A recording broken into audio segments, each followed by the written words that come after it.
Hi, welcome. It's Christmas. Yes, it's Christmas, and here we are to do a festive watercolour landscape scene. My name is Matthew Palmer. Welcome to the studio.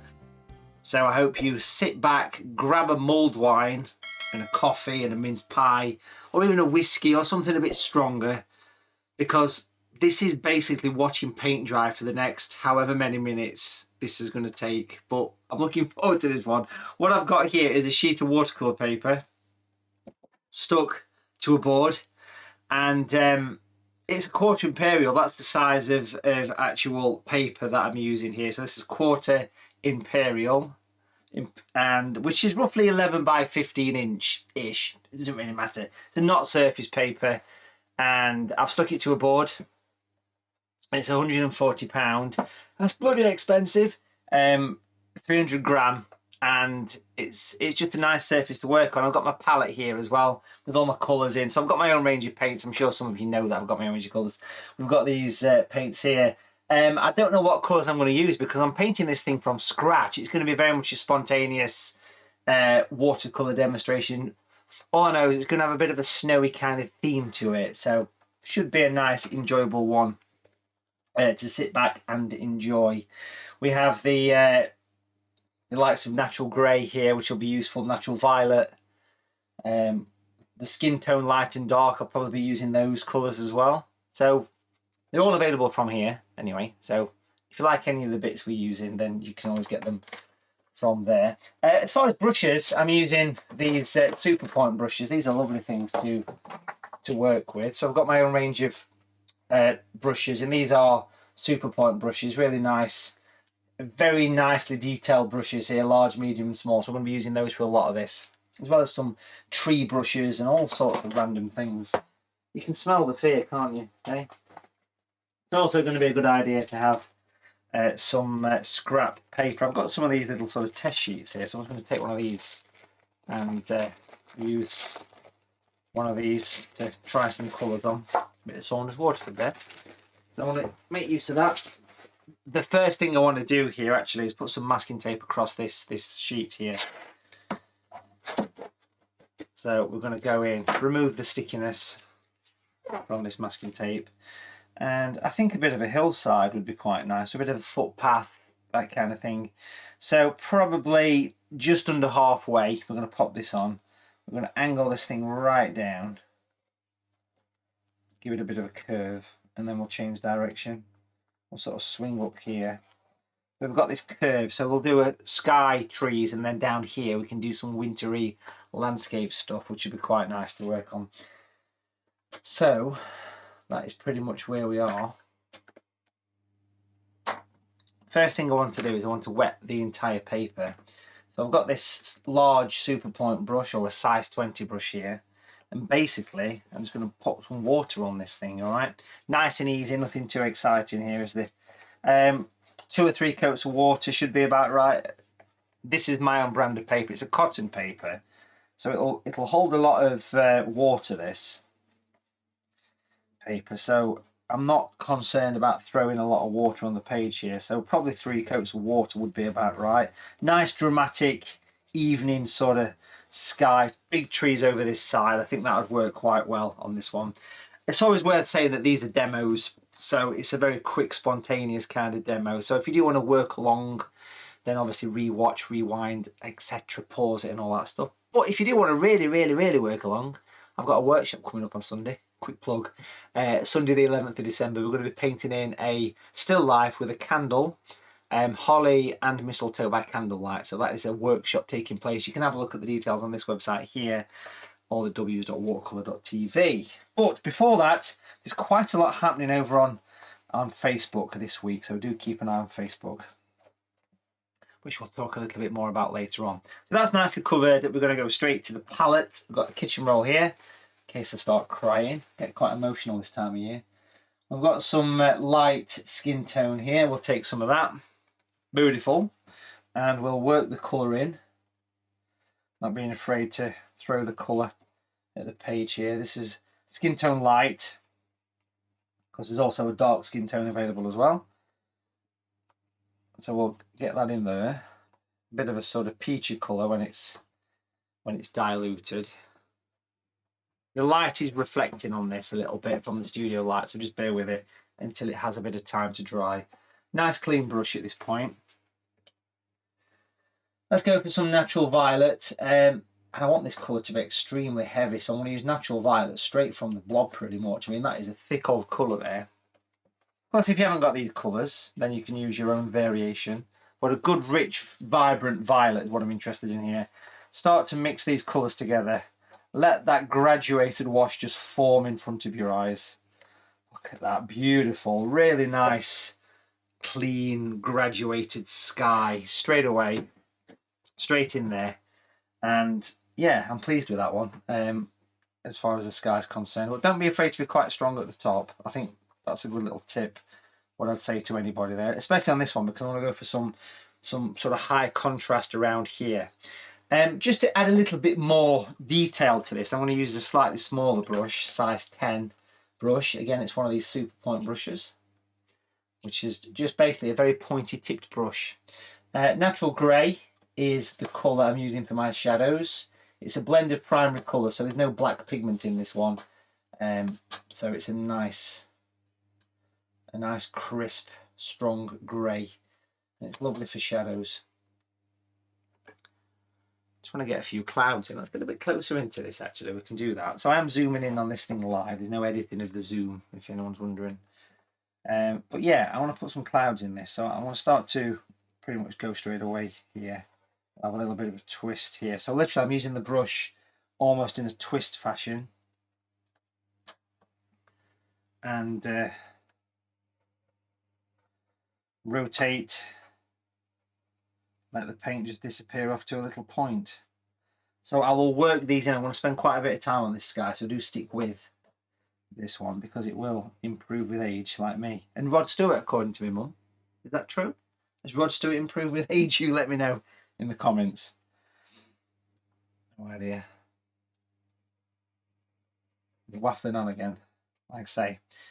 Matthew Palmer's mission in life is to make watching paint dry more interesting. Not happening, is it? Not happening. Not happening. Right, so we'll bring it across. You can smell the fear. It's a good job you can't smell the studio because I've dug out a bottle of Old Spice and popped it on. Old Spice. When was the last time you saw Old Spice? It's the last little drop of Old Spice, the last little speck of Old Spice. I dug it out. Popped it on this morning. But because it was near the end, I also got the last little bit of Brute out of the cupboard as well. I've mixed the two together. So it's a bit of Old Spice, a bit of Brute. It's called Old Brute, I think. I think I might actually start to sell it. Okay, clean brush. In fact, I'm going to jump back to the big brush. Old Brute. That's a good name, isn't it, for an aftershave? Old Brute. I feel like an old brute, actually, sometimes. Okay, now what I want to do is put some highlights in. So I'm going to actually use the side of this brush. These brushes are such a lovely soft bristle. I can put some light into the sky here. So we can actually add some lovely light. Using the side. Every time I do this I'm squeezing it. So I'm wiping the bottom with the brush and then squeezing it and then wiping again. That brings back all sorts of memories. It does. Just like being at school. As the actress said to the whatever. Yeah. I love this effect. I can just make a sky look almost three-dimensional just by wiping its bottom. You didn't realise that clouds have bottoms, did you? You do now.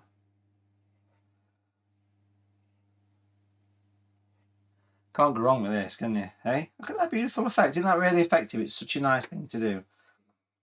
As even if a few spots of falling snow here, they've been caused by my spit, just in case anyone's wondering. Riff Raff, that's what you're watching here. You're watching Riff Raff paint a picture of a snow scene.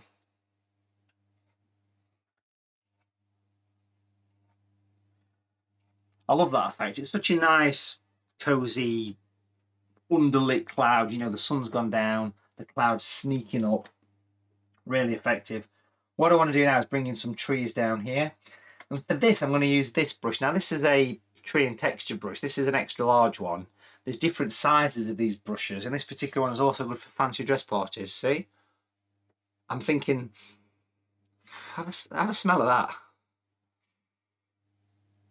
That's what a wet badger smells like. Yes, they are made with badgers. It's quite nice. Charlie Chaplin, obviously, is what I'm thinking of there. But anyway, let's get a little bit more. In fact, actually, while that's just about at that dry point, we can actually just do a final bit of a lift out of these clouds.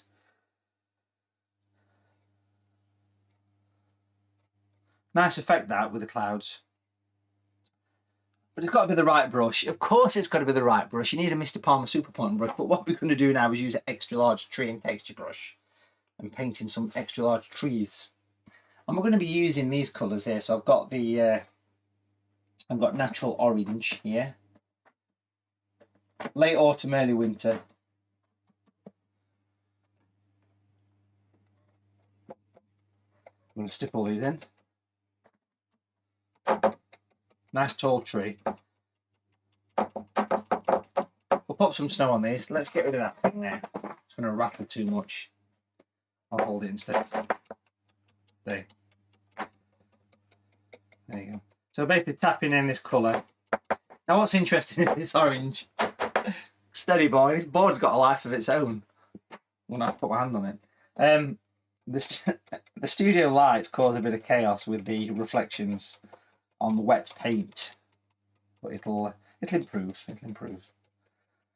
So we'll pop that on there, and then what we'll do is we'll come back to the palette, we'll take some natural brown, we'll mix that in with the orange. So you get this wonderful colour which I call a browny orange. But I'm using this brush, you can see here, take a look at the brush, get the focus on the brush, look at that. Like a 1990s David Beckham. It's probably like a 1990s me, to be fair, but what we'll do is we'll bring in the darker colour as well. It's lovely because each little bristle on this brush is like a leaf of a tree. And the extra large one is really good because what it does, it gives the individual spacing between the leaf. But it's a bit of an evening scene, this, I guess, isn't it? But we are going to put some branches in this and some trees. If I tilt it forward, you can see the colour starting to come through. A little bit awkward at the minute because the light is reflecting off of the paper. But it'll grow on you. It's a tree. Like a script, this, isn't it? What do you think to my snow effect? I've really spent the entire artist demo day budget on this today, as you can probably tell with the wreath. $6.99 from B&M's that. We've got these, look at these snowflakes. And then we've got these beautiful fairy lights. Beautiful is open for discussion.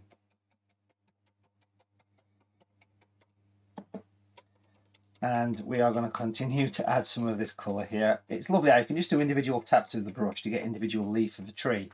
And of course the sky's behind this. Tilt it forward, you can see where we're going with this. Starting to grow on me, but down at the bottom we need to go a little bit darker. So that's the extra large tree brush, which is lovely for doing the overall massive tree. But what I want to do now is put that brush away and go for the slightly smaller one, which is the large one. So we're going from XL to large here. Nice and clean in the water. And we're going to add some natural grey. Yes, we're going to, a bit of Derbyshire here, we're going to add some natural grey mixed with the brown. Stipple. Compare the sizes. Shouldn't do that, should we? But there you go. XL, that's large. We're on to now. Beautiful. Beautiful. Very popular brushes, these. These were the original tree and texture brushes. If you've bought another version of a tree and texture brush, these are the original ones. Mr. Palmer was the first one to get these out there, so everybody else has copied, but you're buying the original. It's like buying Spam. You know you're getting the original when you buy Spam, don't you? Do you know what I mean? The original processed meat. Yes, I'm comparing my tree brushes to Spam. Something nice about Spam.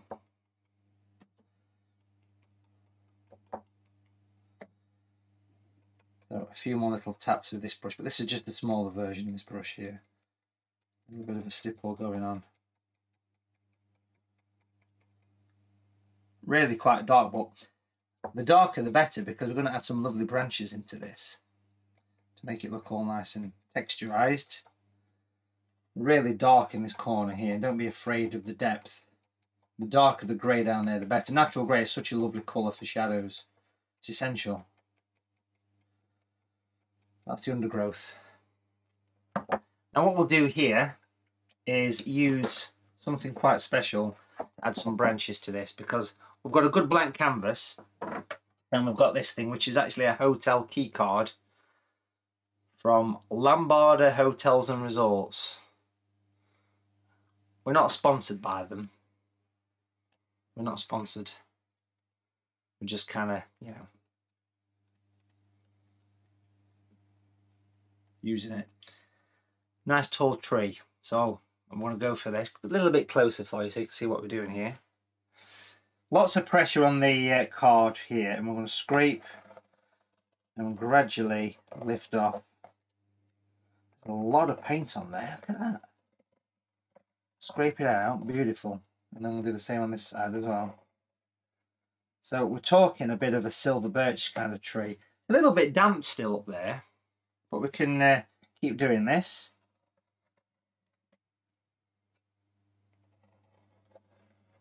Now, if you want to be posh, of course, you could use a palette knife for this. And I may well bring a palette knife into play, because I'm feeling a bit posh today, my special jumper. Certainly special, Matthew.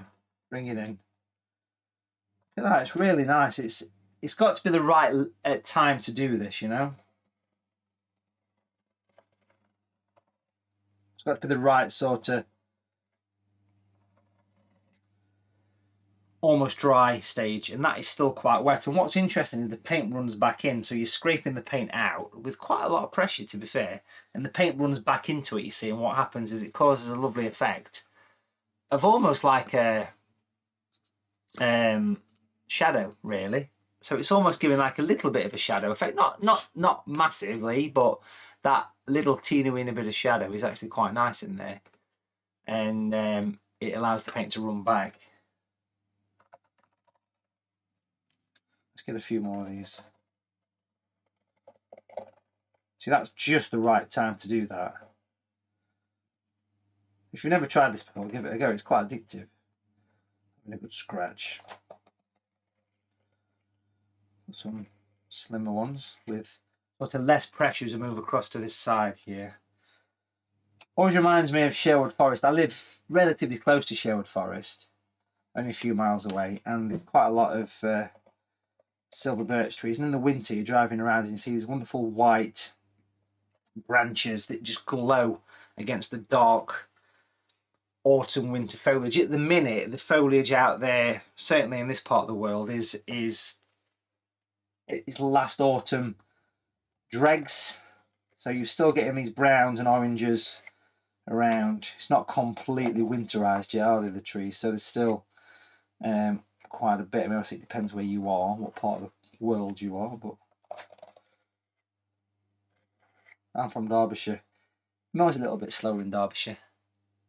I'm speaking for myself when I say that. Just thought I'd get that out there. Nice effect. Rich, powerful, deep scratching. I could just do this all day. Sign of good quality paper here, because the paper's still damp, so this effect is allowing me to work. That makes a beautiful tree. Now, what I want to do here is just make sure I've got a few little final flicks around here. Just very subtle down there. Quite messed up already. Nice and steady. Take the masking tape away. Watch for it ripping, of course. If you want to prevent rips, use a hairdryer to heat up the back of the tape. That'll kind of prevent any problems with rips. There's a little rip there in that corner, but it's a snow scene. We can live with that. That's quite effective. I like that. So that's a good starting point. Now, I need to give this a dry. So over here, I've got this heat gun or hairdryer. So I need to give this a blast with a dryer, folks. Now, we are live here. It's currently the 7th of December.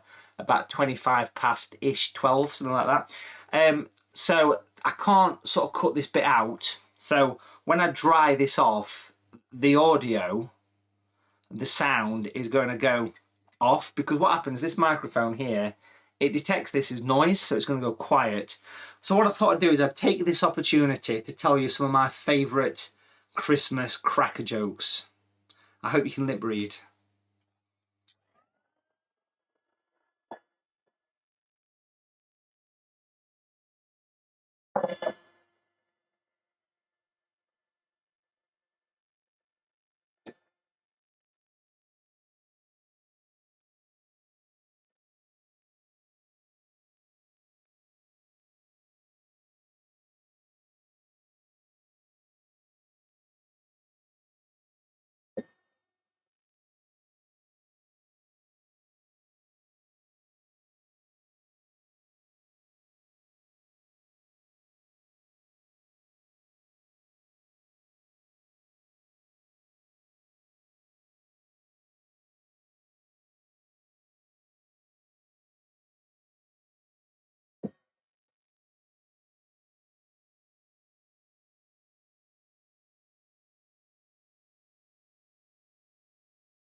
I've got some cream for it.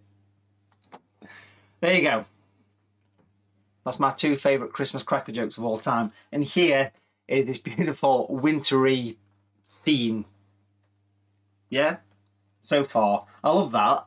The violet, natural violet's the colour we use there. The skin tone is lovely because the skin tone comes through as the paper dries because it's opaque. Here we've used natural orange, natural brown, and natural grey. So these are the colours that I've developed over the past kind of 15 years with the SAA. These colours are available to buy on this website here, or of course through the SAA as well. And they are really, really nice artist quality colours. But that's where we are now. So I want to work on this wintry landscape, and for this I'm going to be using the size 10 brush. I love that tree brush. That extra large tree brush is a belter. Look at the individual leaf that you get, and there's such a beautiful effect of the bark, and it's just such a nice thing to do. So back to the palette then. I've got the size 10 brush, and I'm going to be using violet actually. So natural violet is a great colour for adding some shadows here. So there's the violet, beautiful. Quite a blue violet. It's not a rich, powerful kind of violet, but I'm going to use this to add some shape to this area here. So where the hill comes down, I want to continue that down from here. Probably just about there is a good place, and then we're going to sweep around to make it look like a bit of a footpath or something. Bring it right over, beautiful, and then bring it across to there. Clean the brush really well. A couple of taps on kitchen paper, and just use water to smooth out the colour. You've got to be quick when using violet, because violet is a colour that will stay in your paper if you're not careful. I'm also going to drag a few little lines coming up here as well. Let me just change direction. So we're just going to sort of smooth out a few areas of lines, which will kind of give a little bit of an impression as though the hill has got some shape to it. Now, if you like my style of painting, folks, do please check out my virtual watercolour workshops. I've got one coming up this this Sunday, which is the 11th of December. And if you're interested, basically the two pictures you can see here, this kind of Christmas fireplace and this Christmas market, were both done on virtual watercolour workshops over the past couple of years. That was last Christmas, that was the previous Christmas that we did that one there. Now, the one that's happening this Sunday, the 11th, is going to be Mistletoe and Holly by Candlelight. And it is only using 3 colours. There's a link in the description if you're interested in booking a space. It's a £10 workshop. and you use your primary colours, your red, yellow, blue. That's all you need, 3 colours, and the 3 brushes that I'm using today. So a large brush, something like a 20, something like a 10, something like a 6. And just to quickly show you how to book if anyone's interested, this is my website, allthews.watercolour.tv. Again, links in the description below should you wish to have a go. And then this is the homepage of the website, and right at the top of the screen, just flashing top right of your screen at the minute, is the link that will take you to the up and coming workshop. So if you're watching this after the 11th of December, there's pretty much one every week. So just if you go to the button there, that takes you to the up and coming one. As I'm here live, of course, it's on the 11th, and this is the picture, Mistletoe and Holly by Candlelight in Watercolours, Sunday the 11th of December, £10. And as it says at the bottom of that box there, you can watch live or at any time. The great thing about these workshops is that you don't have to be there live on Sunday. You can simply watch and paint along live or watch at any time, because once you actually buy one of these virtual workshops, they are yours to keep forever. You can re-watch as much as you like, and all you need is 3 colours and 3 brushes, and all the equipment is there. So a sheet of watercolour paper, you've got your blue, so natural blue or French ultramarine, something like that, natural red or crimson or rose madder, something like a cadmium yellow or a natural yellow light would be good. And the brushes are a 20, a 10 and a 6-ish. And we're also giving away an original painting of mine, which is worth over £200 if it was framed up in a gallery. So paint Mistletoe and Holly by Candlelight, a £10 workshop that you can watch as much as you like. There's also a huge list of all the previous workshops, because all the previous ones are also available as well, should anybody be interested. I'm just talking while this is drying, so do bear with me, folks. I think let it dry for a second. If you go to the workshop menu at the top of the screen and click previous, here's all the previous live workshops that you can also purchase, including last week's wonderful Christmas card workshop. So we painted 3 Christmas cards over 1 workshop, small size pictures. So all the previous ones are also available as well, but the one that's up and coming, of course, as I mentioned, is on Sunday the 11th. It's a great way to spend a day painting live or at any time. We normally get about half the people watching live and the other half do it afterwards at your leisure, basically. It's a really good way of working. That's nice and dry, or it's drying off anyway. Slightly more diluted on the violet here. I'm going to work along the top of the hill to make it look like it's got a bit of a curve to it. So if we just get some paint here in this top corner and just sort of sweep it down the side there, like so. Clean brush, a couple of taps on kitchen paper, and then water. That's where the paper ripped a little bit there. And I'm just going to use water, and I'm just going to work it in. We're gonna, yes we are, gonna walk it in, gonna work it in. Beautiful.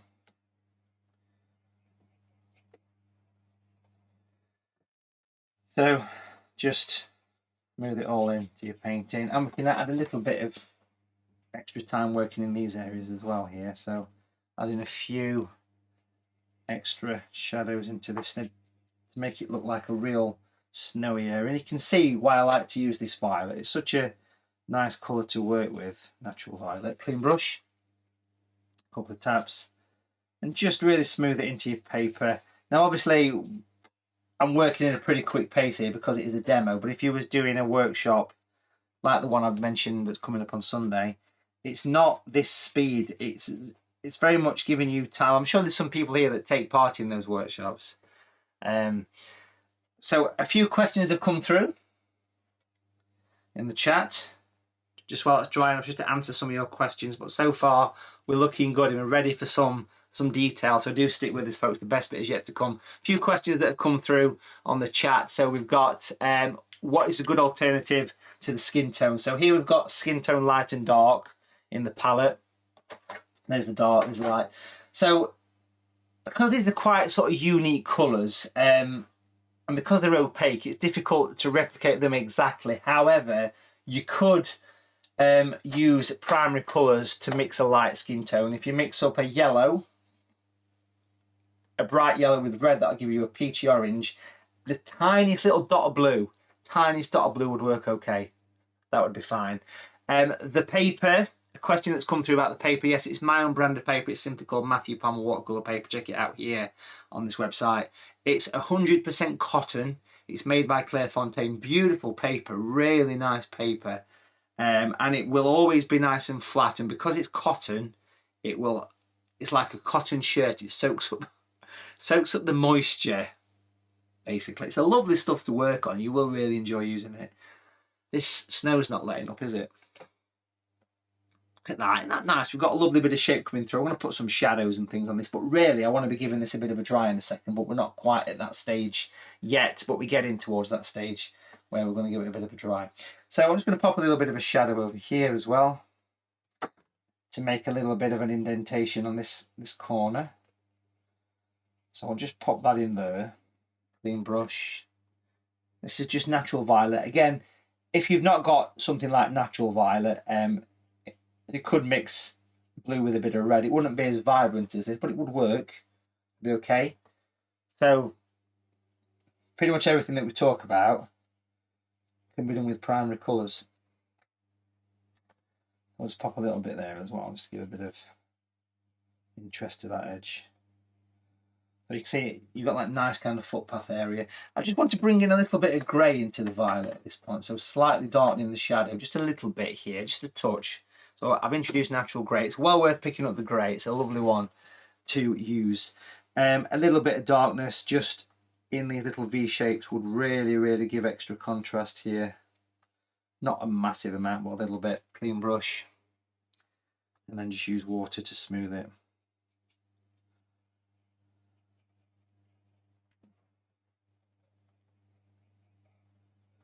There you go. I'm just going to use that same colour just on the edge of the footpath, just to make things a little bit deeper. Because that's where the darkest area is going to be. So this is grey mixed with violet. You could actually live without this this colour here, this darker shadow, but I always think a bit of contrast is quite nice in a picture like this because it really beefs it up. There you go. So that's quite effective. We've got a lovely bit of shape and a little 3D area going off, bit of darkness just on that corner there. I'm going to get some shadows and some glorious details going to come into this, but those trees have worked really well, really nice. I'm just going to quickly move on to a size 6 brush, which is the small super point brush. And if you look at this brush up close and personal, you can see why it's called a super point. Look at that tip on that. Beautiful. Love it. We get a bit closer in here as well for this now. So we're nice and close into this area. Using strong grey, natural grey, really strong grey at this point. Might even sneak a bit of brown to make it even deeper. So that's natural brown, natural grey. Remember, these are my own colours that I've designed. These aren't colours you can just buy from an art shop. But in theory, they can all be achieved by using primary colours. So if you haven't got these colours, and for those virtual workshops that I do pretty much every Sunday, you don't need these fancy colours. You don't need them. You just need basic colours. Now I'm close into this area. What I'm doing is I'm darkening across this foreground here to create some extra depth, some extra contrast, and even just bringing a few slightly darker branches here and there. Slight rotation of the board there. Let's get closer in again for you. See the detail there for the first time. We can use this brush to add some lovely branches, and because it is such a detailed brush, I'm quite happy to stick with this, no pun intended. And but equally, I could be using at this point, I could be using a rigger brush or a Matthew Palmer branch and detail brush. That would work really well here as well, of course. So just adding a few branches, weaving within this area. So we've got that lighter tree, we've got that silver birch tree. Now we're bringing in a darker branch. Get these weaving around. Not a huge amount of these, but a few of them, and they are quite nice just to have a suggestion of a few more detailed branches coming in. Overlapping the sky works quite well there. And just a few over this side as well. Get them all coming together.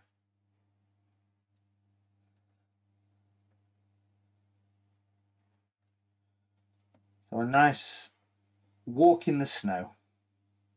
A nice Christmas Eve walk in the snow. Go and fetch a bit of holly. Stick it on your door. That's what we're doing here, aren't we? Look at that. That just gives a little bit of clarity, don't it? A little bit of interest to that area. Quite nice little stage to be at there, really. It really just sort of brings in a bit of detail. So I'm going to give that a quick dry again there, folks. A quick blast with the dryer. Again, the sound's going to go off at this point.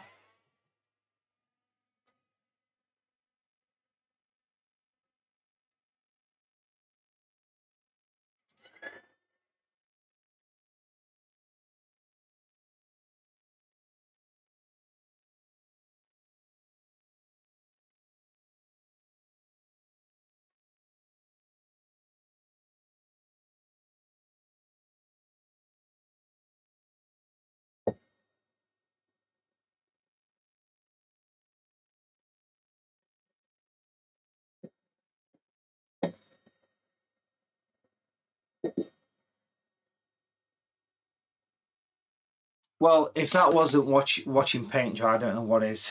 But that's nice and dry. You can see how the picture's coming together quite nicely there, look. Shaping up well. Let's post for the thumbnail.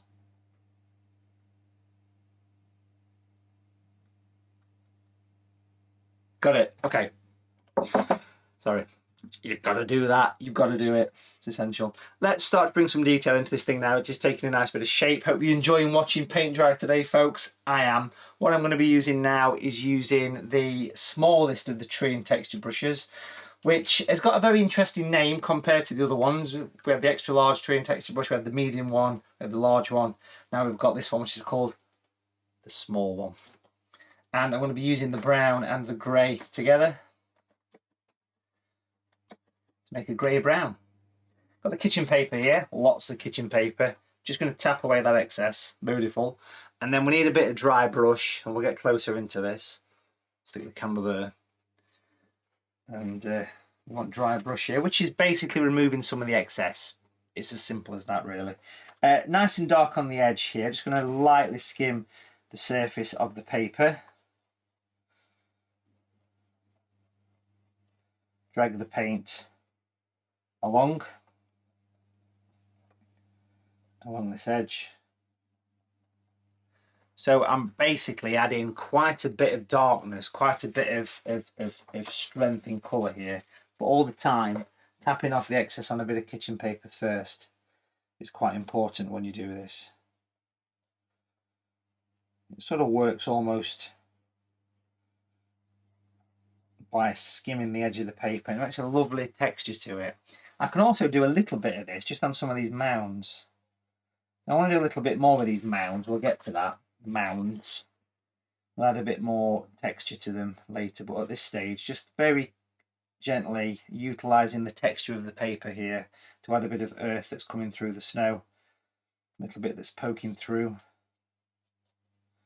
Makes it just sort of takes away that harshness, I think, from it. And you'd expect to see a little bit of earth in some of these areas, I would say, at the bottom of the trees. Like I say, I shall be adding a few shadows, I think, to this area later on, but we'll get to that. I could also use this scrap piece of paper. I'm going to rip the paper, actually. I'm going to rip a piece of paper. It's not going to be watercolour paper. Sacrilege. Put that bit of watercolour paper there. Get close into this. I'm going to use the tree and texture brush, the small one, to do some stippling, some little bits of winter foliage. Poking out the snow here. Beautiful. See that nice little bit of stuff growing out the snow? Can't beat it. Just mixing a bit more colour there, basically. More of the same.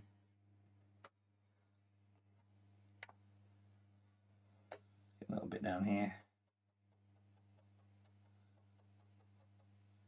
This is the really tiny one. This is probably my favourite one. This in the XL, because the XL brush is gorgeous for doing like sort of close-up leaf and thing like that. leaves.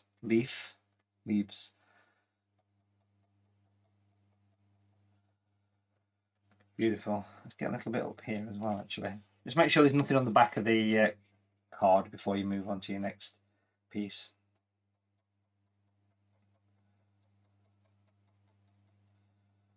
Right up to that edge there. Come back a little bit because you can see the technique now, but in context of the whole picture, you can see why I'm doing this. And I'm focusing this more so in the foreground, of course, in the picture. That's where I'd expect to see quite a lot of foreground detail. Foreground interest really frames this. Of course, we've got a real dark top to the picture as well. We've got that dark top corner there. So having this to go along with it is really quite nice.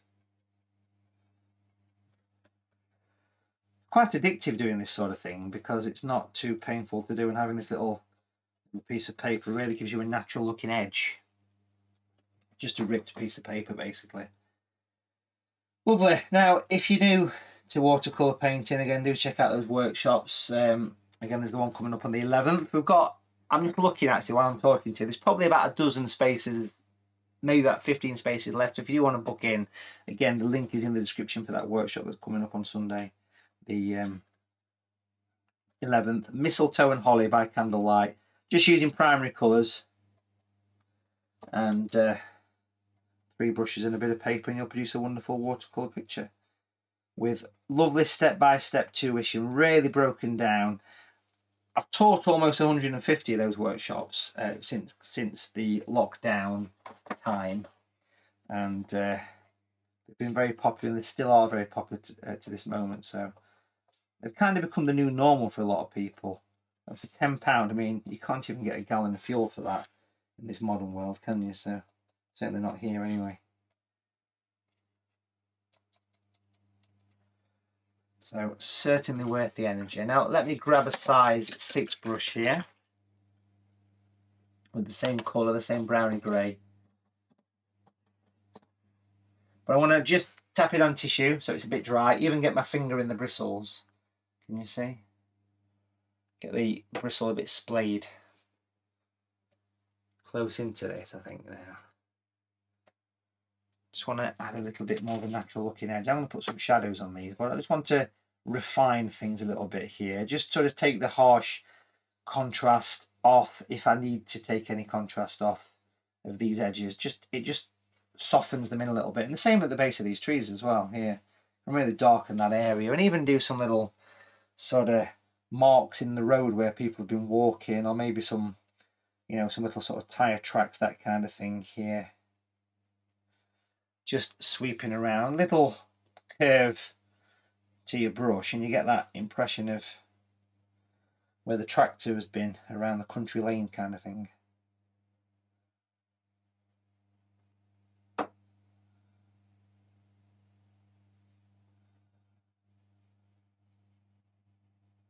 Just helps to lead you into the picture there. Lovely jubbly. A bit of darkness around there, that's looking really nice. Now I'm going to use the pointy brush now, so hanging around somewhere, there you go. I've got this one, which is another one of my brushes, branching detail brush. It's basically a rigger brush surrounded by a reservoir, so it holds a lot of colour, holds a stack of colour, this brush. Lovely to work with, adding some nice contrasty detail. So I want to use this in a few areas to add a few little bits of detail to this. A few little grasses poking out the snow. You always get a few of them, especially in the foreground. This will really frame the picture, adding these little bits of interest here.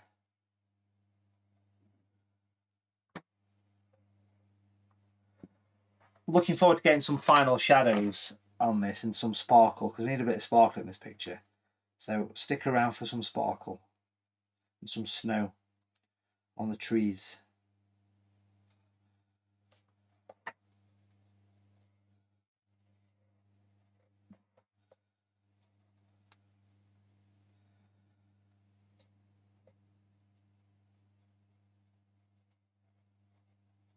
we go. So we've added a few little bits and bobs of sort of grasses, that kind of thing. Put some little bits of detail on them, little spots and things, just to say something a bit more exciting than just a blade of grass.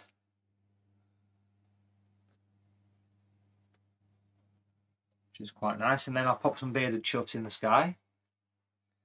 And a little bits of spit. Falling snow, obviously.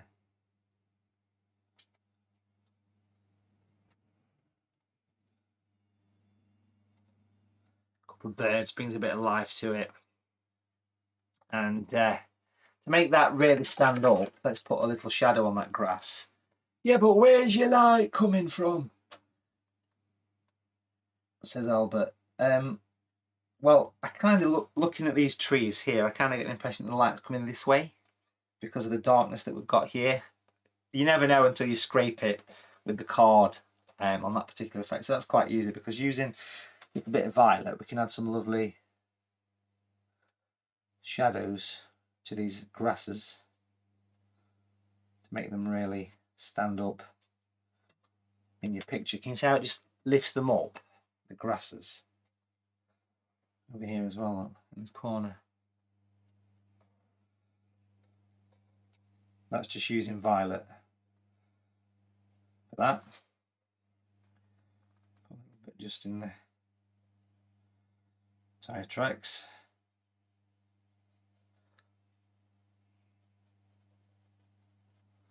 Helps things along there. Number 6 brush, same colour as the violet. Not too strong.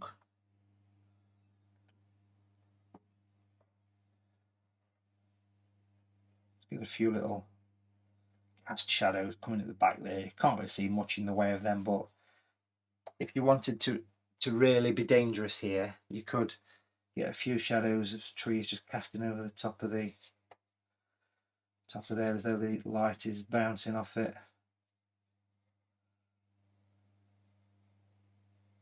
I've kind of followed the indentation a little bit.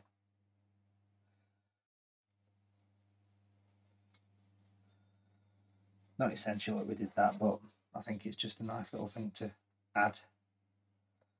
And even these little bits of shrubs and things, put a few shadows from them. Helps to sit it all down. And then a bit of water should you need to as well, just to glaze over the top. I always think a bit of water on your brush over the top of a shadow just before it completely dries, just sort of calms down any harshness and shadows and various things.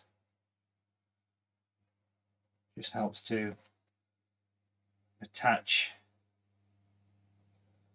any bits to the area.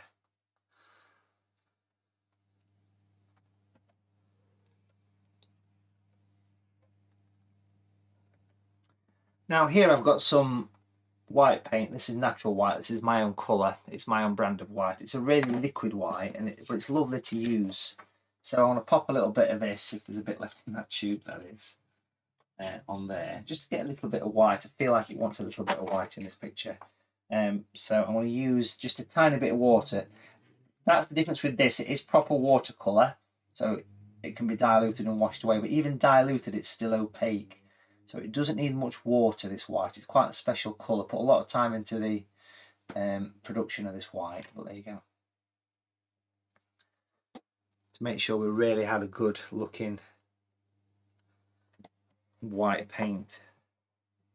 Now what I want to do here is just add a few little bits of snow in the trees here. You might want to use a different brush for this, if this is a bit clumsy for you. Feel free to use whatever brush works for you at the end of the day.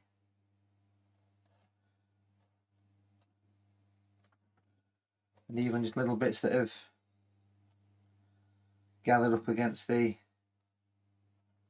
side of the trees at the bottom, that little bit of white's quite nice. And if you do need to calm it down a bit, you can always use water. That's the good thing about using watercolour white rather than gouache. You could easily wash it away, whereas gouache is not so easy to wash out. But a little bit of white in there is quite good. even in some of these areas here. Just a few little bits of little spots of white I think would be quite nice, just to say there's a bit of something going off there. The snow's gathered the side of some of the grasses and things. Get closer and you'll see it better. We can get really close into that for you. Doesn't need much, but it's quite effective. That little bit is quite effective.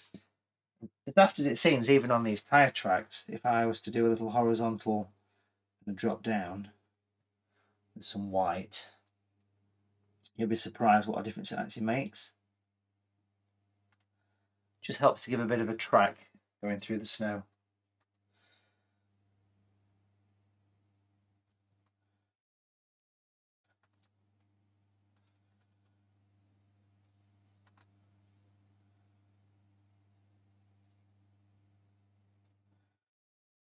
So just a few little white grasses around.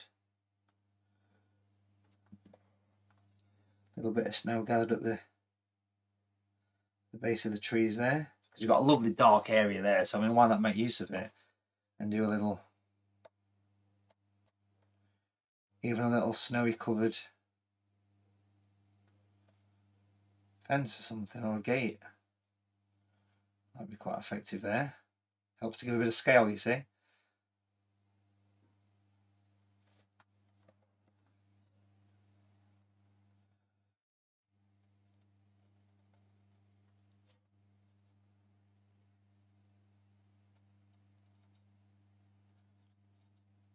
So just a little impression of a gate there. It's just covered in a bit of snow.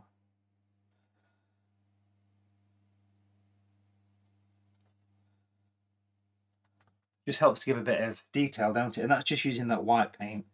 And then we'll have the snow covered sort of railings, if you like, to the fence. And again, I'm using the super point brush here, but you could use anything you wanted really for this. It wouldn't really matter what you used.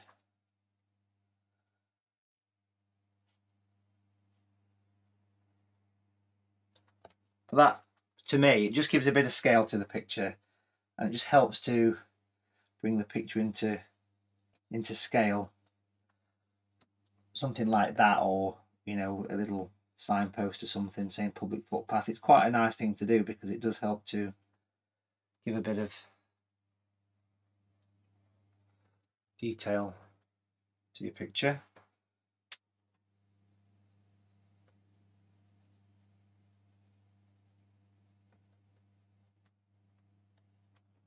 And if I'm very careful with the white, I would be dabbing it under a bit of tissue though. I'm going to do a little bit of this as well. Just a bit of around these trees. So I'm basically splattering some white around the trees. It just gives a fine mist.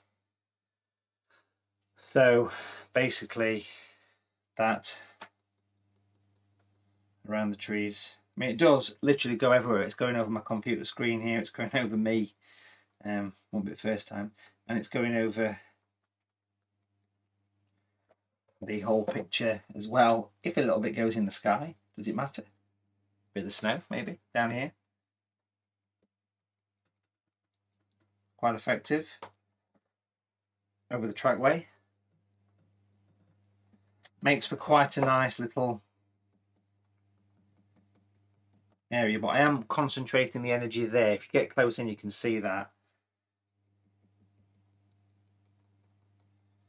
Makes a lovely little burst of white. And if you look back at the picture, that's starting to come together quite well, isn't it? It's amazing what a difference it makes adding something like them little bits of gate posts and little bits of detail, that kind of thing. It makes for a lovely watercolour picture. So it's still snowing here in the studio. Again, folks, thank you for watching. There's nothing more satisfying than getting mounted at the end of a painting session. Look, I mean, look at this. What a difference. Now listen, seriously folks, thank you for watching. Don't forget to join me on Sunday for a watercolour workshop. Sunday the 11th is the one that you want to be taking part in. Again, very, very quickly just to show you, and then we'll have a little chat about what's coming up later in the week. Head on over to the website, allthews.watercolour.tv. Right at the top of the screen is the up and coming button that takes you to the one that's taking place this particular week, if you like. So it's Mistletoe and Holly by Candlelight, a lovely watercolour vignette. I'm giving away £200 worth of original watercolour painting as well. You've just got to be booked in. Links in the description below should you wish to take place in that. We only have a few spaces left for that particular watercolour workshop, so do book in. You get sent a link. It's like one-on-one tuition. It's just me and you watching. There's nobody else there, you know, it's just me and you watching. So you see me basically, but I don't see you, and that is it. You can keep it and rewatch it again and again. So thank you very much, and I'll see you on Sunday, hopefully, if you're going to join me. Don't forget to follow me on Facebook, Matthew Palmer Artist. I've also got a watercolour group as well, Matthew Palmer's Watercolour Group. Check that out as well.